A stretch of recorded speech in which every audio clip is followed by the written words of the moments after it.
சொந்த குடும்பத்திலேயே இப்படி ஒரு பெரிய துரோகம் நடக்கும் என்று அன்பரசியும் கதிரும் கனவில் கூட நினைத்து பார்த்திருப்பார்களா?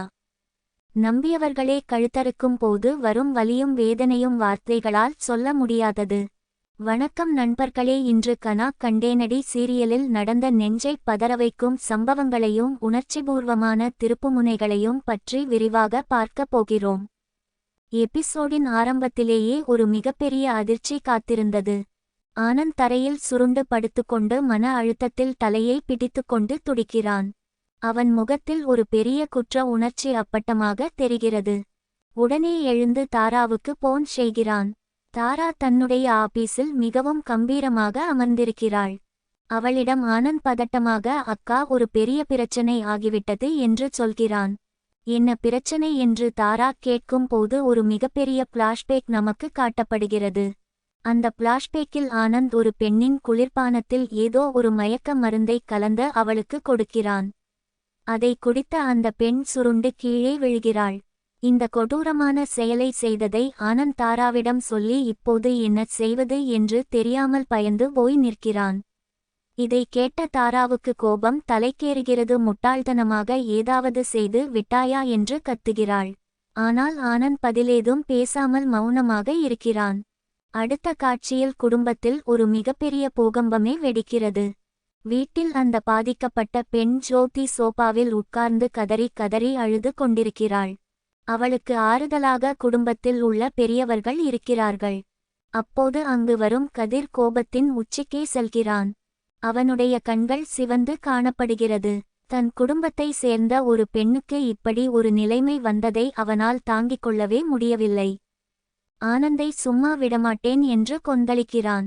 கதிரின் கோபத்தை கட்டுப்படுத்த அன்பரசி போராடுகிறாள். குடும்பத்தின் மூத்தவரான ரேவதி அம்மா மிகவும் கோபமாக, அந்த பொறுக்கி பையன் ஆனந்த் இந்த காரியத்தை செய்யும் போதே அவன் கை காலை உடைத்து போட்டிருக்க வேண்டும், சும்மா விட்டது மிகப்பெரிய தப்பு என்று ஆவேசமாக பேசுகிறார். கதிர் உடனே, நான் இப்போதே சென்று அவனை என்ன செய்கிறேன் பார் என்று கிளம்புகிறான். ஆனால் அன்பரசி அவனை தடுத்து நிறுத்துகிறாள். கதிர், நீ அவசரப்படாதே, சட்டம் தன் கடமையை செய்யும், நீ போய் அவனை அடித்தால் பிரச்சனை உனக்கு தான் வரும் என்று பொறுமையாக எடுத்து சொல்கிறாள். ஆனால் கதிர் அதை கேட்கும் நிலையில் இல்லை. ஜோதி அழுதுகொண்டே, தாராவும் ஆனந்தும் சொன்னதை நம்பி நான் ஏமாந்து விட்டேன், இது என் தப்பு தான் என்று தன்னை தானே நொந்து கொள்கிறாள். அன்பரசி அவளை கட்டிப்பிடித்து ஆறுதல் சொல்கிறாள்.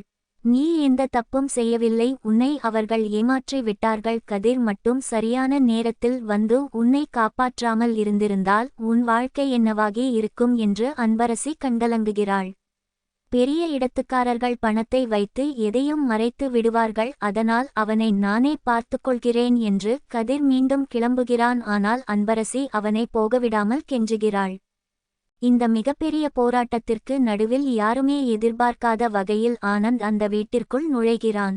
அவனை பார்த்த மாத்திரத்திலேயே கதிர் பாய்ந்து சென்று அவன் சட்டையை பிடித்து அடிக்க கையை ஓம்புகிறான். ஆனால் ரேவதி அம்மாவும் அன்பரசியும் அவனை தடுத்து நிறுத்துகிறார்கள். ரேவதி அம்மா ஆனந்தை பார்த்து, நீ எல்லாம் ஒரு மனுஷனா? ஒரு பொண்ணோட வாழ்க்கையில இப்படி விளையாடி இருக்கியே, உனக்கு எப்படி மனசு வந்தது என்று காரி உமிழ்கிறார். அன்பரசி மிகவும் தைரியமாக முன்வந்து ஆனந்தை பார்த்து, உன்னை போலீசில் பிடித்து கொடுப்பது எனக்கு ஒரு பெரிய விஷயம் இல்லை, ஆனால் நீ செய்த தப்புக்கு இந்த குடும்பத்தின் காலில் விழுந்து மன்னிப்பு கேட்க வேண்டும் என்று கர்ஜிக்கிறாள். இதுதான் உனக்கு கடைசி எச்சரிக்கை, இனிமேல் இந்த குடும்பத்து பெண்களை நிமிர்ந்து பார்த்தால் கூட உன்னை சும்மா விடமாட்டேன் என்று அன்பரசி எச்சரிக்கிறாள். வேறு வழியில்லாமல் ஆனந்த் அழுதுகொண்டே அனைவரிடமும் கை எடுத்து கும்பிட்டு மன்னிப்பு கேட்கிறான். ரேவதி அம்மா அவனை வீட்டை விட்டு வெளியே போடா என்று துரத்தி விடுகிறார். இதற்கு பிறகு அன்பரசியும் கதிரும் தங்களுடைய அறையில் தனியாக பேசிக்கொண்டிருக்கிறார்கள். அப்போது அன்பரசி கதிரிடம் ஒரு உண்மையை சொல்கிறாள்.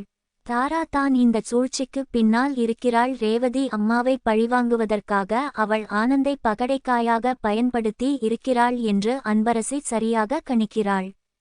கதிர் அதை ஆமோதிக்கிறான். தாரா தன்னுடைய ஈகோவிற்காக 2 பெண்களின் வாழ்க்கையை பணயம் வைத்து விளையாடுகிறாள் என்று அன்பரசி வருத்தப்படுகிறாள். அந்த நேரத்தில் அன்பரசிக்கு அவளுடைய பாட்டியிடம் இருந்து ஒரு போன் வருகிறது. பாட்டி சொன்ன தகவலை கேட்டதும் அன்பரசி அதிர்ச்சியும் மகிழ்ச்சியும் அடைகிறாள். உடனே கதிரை அழைத்து கொண்டு ஏரியா கவுன்சிலரை பார்க்க கிளம்புகிறாள். கவுன்சிலர் ஆபீஸில் கதிரும் அன்பரசியும் சென்று அமர்கிறார்கள். அங்கு கவுன்சிலரும் செல்வராஜ் என்ற நபரும் இருக்கிறார்கள்.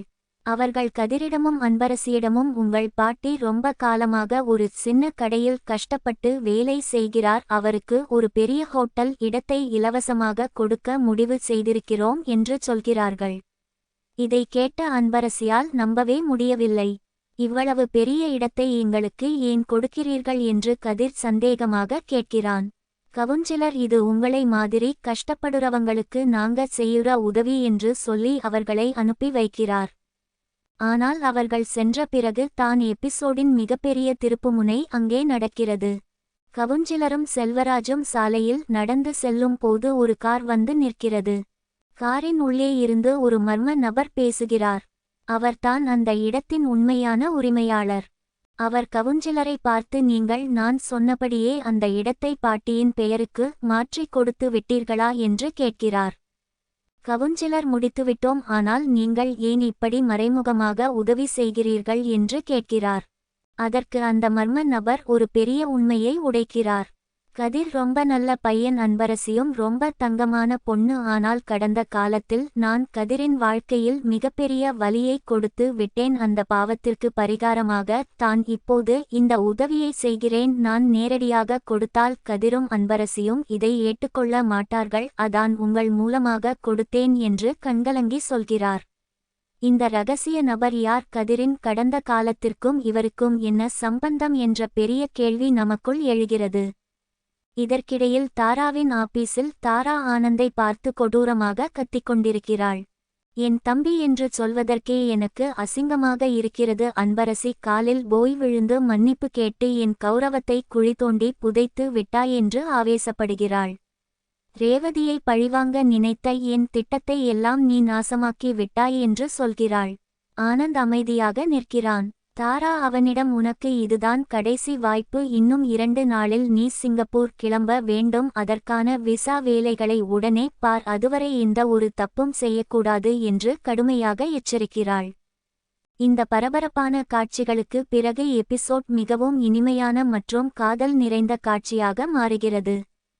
அன்பரசி அறையில் படித்துக் கொண்டிருக்கிறாள். அப்போது கதிர் உள்ளே வந்து அவளுக்கு ஒரு அழகான புடவையை பரிசாக கொடுக்கிறான்.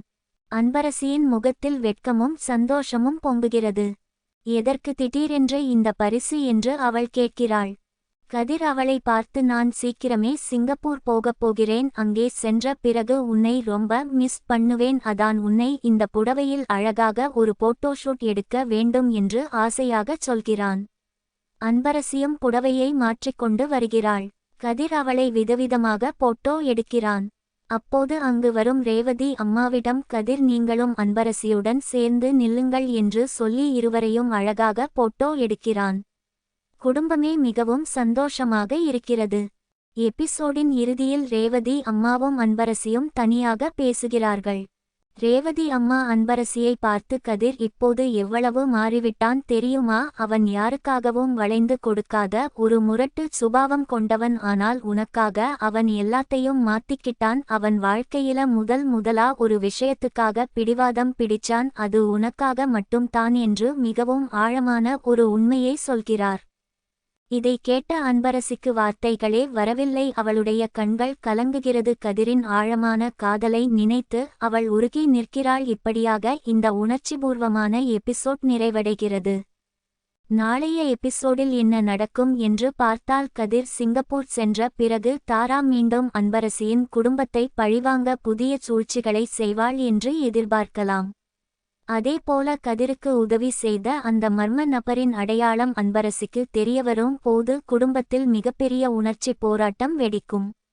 ஆனந்த் சிங்கப்பூர் செல்லாமல் இங்கேயே இருந்து மீண்டும் ஜோதிக்கு ஏதாவது ஆபத்தை ஏற்படுத்துவானா என்ற மிகப்பெரிய சஸ்பென்ஸும் காத்துக்கொண்டிருக்கிறது. பொறுத்திருந்து பார்ப்போம்.